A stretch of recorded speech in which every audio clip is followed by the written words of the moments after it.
Hey, what's up guys, it's Christofer Aldwin here. I just got top 32 at Ycs Bologna. Recently I just got home, so it was a pretty tiring trip actually from Bologna back to home.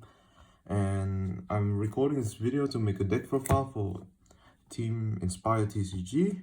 They kindly reached out to me asking if I would like to be featured in their channel, so I replied yes. I'm really happy that I get to share this deck with you guys, so let's begin the deck profile. Starting off, we have 3 Legendary Fire King Punix. So this guy is basically the start of your deck. On summon, you just search as Fire King spell or trap on the deck. On destruction, it's a mandatory effect. Next time by phase, you gotta add him back from the grave to the hand. And then the last effect is an extender effect. So if a fire monster you have, like in your hand or your field gets destroyed, you just summon him from hand. It's pretty nice card. It's not bad if you draw multiples because it just makes your end board better. And then next we have Fire King Avatar Kirin. This guy is basically the best card in the deck probably. This guy dodges a lot of imperms and veilers on the day of the event. And this guy also has a pretty neat floating effect where he just you can summon a Fire King monster from your hand or grave and then non-targeting pop 1 card on the field. It's really useful in some situations because you can pop this guy in your opponent's turn and you get a non-targeting pop in your opponent's turn. And then next card is the Sacred Fire King Garunix. This guy triggers when a fire monster of yours gets destroyed. You can summon him from hand or grave. And then on summon, you just pop a Fire King monster from deck or hand or field, basically from anywhere. You just pop one, and then usually just trigger effects that way. The reason why I'm playing 2 is because last time I was playing 3, I bricked on a lot of them in my hand. And the thing is, this guy doesn't do that much on its own, so usually you want something that enables this guy, and then you combo it, and then that's how you get your resources from the deck. That's why I cut him down to 2, played more starters instead. Next we have Fire King Avatar. This guy is a monster negate on legs. Yeah, he negates monster effect activations, and when it's destroyed, you just target another Fire King in your grave, you summon it back, but it has its effects negated and it's destroyed in the end phase. But it's pretty handy. The reborn effect comes a few times when I'm trying to OTK people. Next we have the new card Rambali. He's basically a spell trap negate. People usually cut him out from the deck, but I personally keep using him because he's really nice against the Labyrinth matchup, which the grind game then really matters. Like every spell trap negate just helps a lot against the Labyrinth matchup. And then he can special himself from the hand if a face-off Fire King monster of yours is destroyed. So it's kinda okay. I mean, that's why I only play 1, because he's also technically a brick if you draw him, but he's a soft brick because if you normal him, it's also a spell trap negate. Next one we have Barong. Now here's the brick I'm talking about. His good effect is when he's destroyed, you can search a Fire King card in the next standby phase. But you gotta remember, the Punix and the Barong, these are both mandatory effects. So if your opponent says you missed your timing window and whatnot, you gotta tell them it's mandatory. So you can't just let your opponent skim through the draw standby phase thing. Sometimes some of my opponents actually did that. They just go draw standby in main, which I stopped them. I stopped them swiftly to trigger my effects. And it's really important, especially in your opponent's turn. You would like to search the Kirin, since a quick effect pop in the main phase. That's basically how I trigger your Sacred Garunix in your grave or in field. It's card's pretty handy. Makes your interruption more layered and whatnot.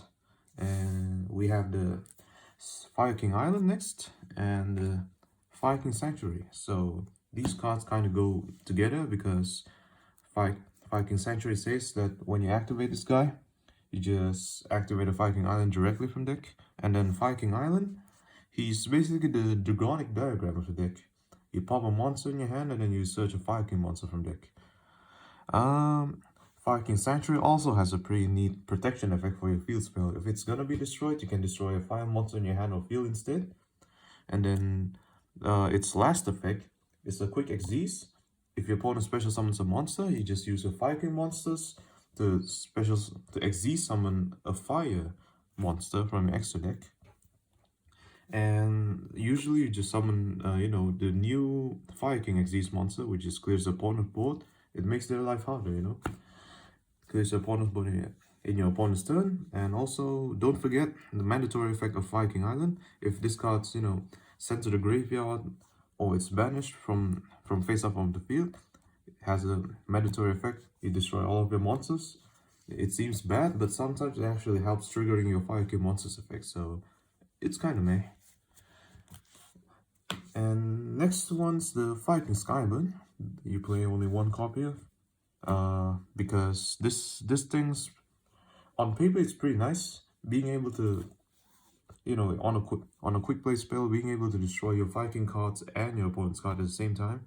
But the thing is, last time I tested more copies, I just break on multiple of them on my hand without any starters. So I cut them up to one. Usually you need one anyway, unless you're going to a very serious grind game. And second effect, it protects your Fire King cards from destruction by banishing him instead. It came up once actually because one of my opponents tried destroying my Fire King Island and I didn't have Sanctuary to protect it, so I just banished this guy instead for protection. It came in handy. Both effects are nice. And then next thing on the list is the Diabellstar package. You know, I regretfully say that this engine is sadly mandatory for the deck. I don't think the deck can play without this engine. It just boosts the consistency a lot more. And then of course the free dot that you get from Wanted is always really handy. Otherwise, I can't really recommend another engine instead of this. So if you really want to play optimally or competitively, you sadly got to get these. Next thing on the list, we have Pot of Prosperity. The deck is certainly consistent, but you do need the consistency boost from Prosperity to not brick so often. That's why I did so well around Swiss. I never really bricked. I think I only bricked one round in all of the 12 rounds, on also including top cut. So yeah, bricking only once, that's pretty nice, I should say. And then next things on the list is non-engine. For the non-engine, I play 3 Ash Blossom, pretty good generally against everything, and then 3 Fenrir plus the 1 Rice Heart. The only reason why I'm playing the 1 Rice Heart because it's a searchable fire monster out of Fenrir, so it can bridge you then from the non-engine into your engine, which it sometimes came in handy because I think I did this a few times in the Swiss rounds. I special summoned Fenrir and then I normal summoned the Monster Negate guy and proceeded to use Fenrir's effect to search for the Rice Heart. And then after that, I'm immediately protected from draw. And the guy just missed all of his windows to use his monster hand traps. It's pretty handy. I would recommend to play the Rice Heart if you're playing Fenrir. Otherwise, you can just cut this engine. You can play any other hand trap you like. It's just you know, according to your local environment. Maybe it's for locals, for regionals. And next we have Super Poly. Super Poly I played because it's generally the best board breakers against Rescuers, and including combo decks like Vanadium. So what I did against Rescuers is usually going first, I just let them do their stuff, and then usually sometimes they end on a Baron and SP, you can confuse them away, or sometimes they also end on a Hydrant on the field plus an Appaloosa. What you can do instead is you can normal summon a fire monster, because your deck is mostly consists of fire. You can just normal summon, use its effect, maybe your opponent shades Contain, you can dodge it with Super Poly. It comes in pretty handy. And then of course the monster that you make would be Mud Dragon, and then you know, target protection against rescuers is, you know, it's pretty good. And then last thing on the list is Free Impulse. Good hand trap, negates an effect, negates the monster effects, and also doesn't trigger talents. So that's it for the main deck. 40 cards clean. Now we go to the extra deck. We have the one rank 8 Garunix Eternity. So this guy's basically a Dark Horn summon, but it doesn't destroy itself. So you use this in combination with the Fighting Sentry to summon in your opponent's turn, and then just clear the board out.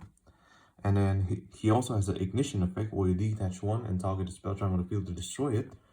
It comes up sometimes. And then the last effect is a floating effect.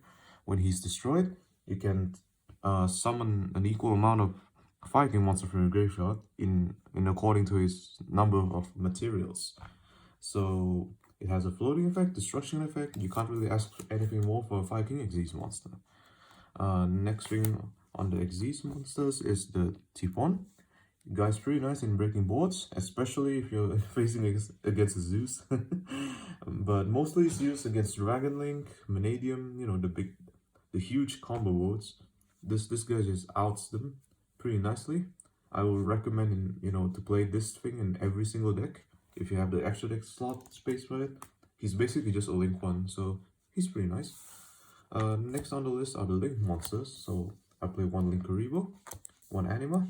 You're playing a deck consisting of level 1 monsters, so you gotta play these. Sometimes comes in pretty handy, taking your opponent's stuff. And then next we have the Charmers, the Fire Charmer and the Dark Charmer. You play the Dark Charmer because your Link ones are darks. You can easily make him, take your opponent's Dispada or something. It comes up a few times. And then Hida is you're playing like half of your deck is fire monsters, so yeah, you definitely gotta play Hida. And then next on the list is IP and SP. So the reason why you play this both is because the perfect end board, I should say, for this deck is probably IP Pass. I know it doesn't sound much, but IP Pass is pretty strong because now you have your resources in your grave and your hand instead, and it doesn't lose that hard into evenly matched. And then SP Little Knight is just a generally great card against everything, going first and second. So I think every deck should play it if it's not locked to certain extra deck types. So it's pretty self-explanatory. Next on the list is one Celine and one access code. So with access to Charmers and access to the Albesta engine, you can summon Celine and link it up to access code pretty easily. Clears up boards, and then in combination with SP and also the Typhon, you can do like Celine to access code, pop 2 or 3 monsters, make access code into SP with another monster, banish another card, and then lastly you put this guy on top, and then it's just another monster bounce. It clears board really nicely. I pretty like my extra deck build. I don't think I would change that much. And next we have the Underworld Goddess. It is this. Sorry, when I mentioned I wouldn't change that much, this is probably the flex spot I'm talking about. You can probably change this into anything you want, but I played this because it's basically my only towers out. Otherwise, I don't think this deck can out the towers. And sometimes when you use IP, you can link off into this one. It's not really bad. You just link off your opponent's monsters, as game mechanic, out towers, and then it has a blanket negate effect. And conveniently, it's unaffected by the opponent's activated effect that doesn't target her. So yeah, it's pretty nice. And then lastly on the list, we have the super poly targets: Mud Dragon, Garura, Record Quest, and Guilty Gearfree. So these are the 4 that I play. I don't think I would play any more than 4, and then not even any other types. These are pretty handy against combo decks. Draco Quest is usually fused with probably the Spada and Baron. Guilty Gearfree is probably 2 warriors, so maybe SP and Baron. And the rest is just history, pretty self-explanatory. Next thing on the list, we've got the side deck. So for the side deck, I play generic staples like Nibiru, Troll. These are for the combo matchups. And then I play Crow. I decided to play Crow instead of the Bastilles because it has better coverage. Better coverage into Unchained, Pearly, and then well, it also hits tail limits at the same time, but people say it's a bit weaker, but I just like better coverage because today's meta is just too diverse for me. I faced like, I think 7 different decks in Swiss. That's why I played Crow instead, and it came up quite a few times actually where I played against a Pearly player and just used DD Crow on the Black Cat effect. It's pretty nice. Next we have the back row clear. 2 Lightning Storms and 1 Harpy. I played Lightning Storms instead of evenly because I would like to keep my battle phase. Because the battle phase, I think it's pretty important in this meta. With everybody summoning SP Little Knight, you do need a way to clear that card. Maybe you normal summon something, maybe you special a Diabell Star, but what's important is you do need to keep your battle phase. That's what I noticed these days. And then the last 3 cards in the side deck, 3 Skill Drain. Well, there's nothing much to be said about this card, but it just negates all monster effects on the field. And then the good thing is, since your monster triggers in grave or hand, you can somewhat play on the skill drain, and then, you know, if it all comes down to it, you can probably just use Kieran's effect. You reborn a the Fire King monster, and then you non-targeting pop your own skill drain. So you can technically out it in your, in your own way. And then also, if, best case scenario, you just draw a Diabell Star, and then you send him away as cost. It's pretty nice. I like that the deck can, play on the skill drain and turn it off every time. So things I would change is probably the 3 skill drains actually, because I noticed that the deck didn't really have any problems going first. I think I would rather bring Bestials next time because of the difficulties that this deck has against tail elements. I would maybe I would play 3 Crow plus 3 Bestials because 3 Crows plus 3 Bestials because that's just how hard the tier matchup is. It's like, your interruptions are popping, right? So they literally float every time when you remove their cards off the board. So I think that's it for the deck profile. It was pretty nice. I like the list overall. Sadly, I lost in top 32 to Gabriel Nets. Well, he was a really kind player, but I think he drew the nuts at game 2 because I kind of got double impump there. I was trying to dodge his first impump on Phoenix with, the Kieran play, using his quick effect to pop, and he just activated another one. It was it was quite the experience, but I'm pretty happy with my first top. Then I think that's it for today. Then see you guys next time.